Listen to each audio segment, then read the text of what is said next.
झालंच पाहिजे.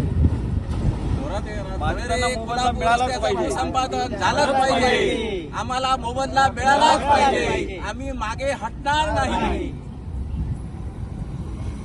तळेरे कोल्हापूर राष्ट्रीय महामार्गाच्या रुंदीकरणाचा मोबदला बाधित शेतकऱ्यांना मिळालाच पाहिजे. मोबदला मिळालाच पाहिजे. संघर्ष चालूच राहणार.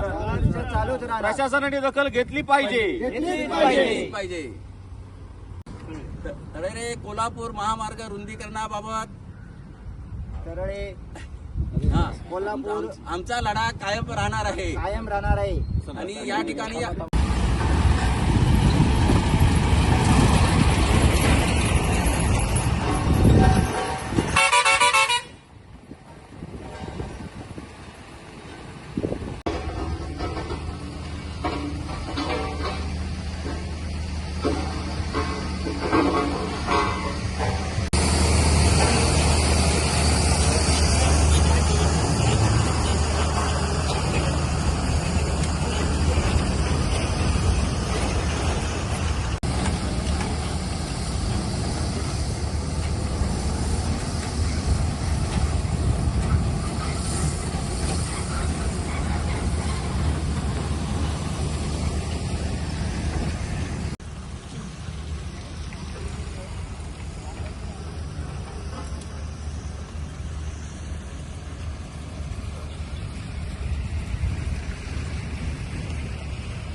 राष्ट्रीय महामार्गाच्या रुंदीकरणाचं काम सध्या सुरू आहे आणि हा रस्ता ज्या जमीन मिळकतींमधून कासर्डे आनंदनगर या हद्दीमध्ये जातो त्या ठिकाणी भूसंपादन हे पूर्वी शासनाकडून झालेलं नाही किंवा त्या बाबतीतले कोणतेही पुरावे उपलब्ध नाहीत.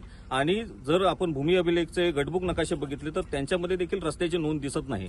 गाव कागदोपत्री देखील या रस्त्याची नोंद कुठेही नाही. त्याच्यामुळे हा रस्ता ज्या जमीन मिळकतीमधून जातो ती आजही खाजगी मालकीच्या जमिनी आहेत. अशा परिस्थितीमध्ये शासनाला ही बाब निदर्शनास आणून देऊन देखील अद्यापपर्यंत शासनाने त्याची कोणतीही ठोस अशी दखल घेतलेली नाही. आणि त्याच्यामुळे या रस्त्यामध्ये ज्या ज्या लोकांच्या जमिनी बाधित झालेल्या आहेत त्या सर्व ग्रामस्थांनी एकजुटीने हा संघर्ष आज इथे उभा केलेला आहे. याच्या बाबतीत आम्ही येत्या 4 ते 5 दिवसात पालकमंत्री नितेशजी राणे साहेबांची भेट घेणार आहोत आणि त्यांच्या माध्यमातून या प्रश्नाबाबत सकारात्मक असा तोडगा नक्कीच निघेल याची आम्हाला निश्चितपणे खात्री आहे. आणि जर याच्यातून काही सकारात्मक असा तोडगा निघाला नाही तर मात्र हा संघर्ष असाच चालू राहील. वेळ प्रसंगी आम्ही न्यायालयीन लढाई देखील लढण्याची तयारी केलेली आहे. महामार्गामध्ये जातात काय आणि कसा लढा असणार आहे? जवळजवळ ह्या महामार्गामध्ये जवळजवळ 40 जे आहेत जास्त 40पेक्षा जास्त आहे असे ग्रामस्थांच्या जमिनी जाणारे आहेत.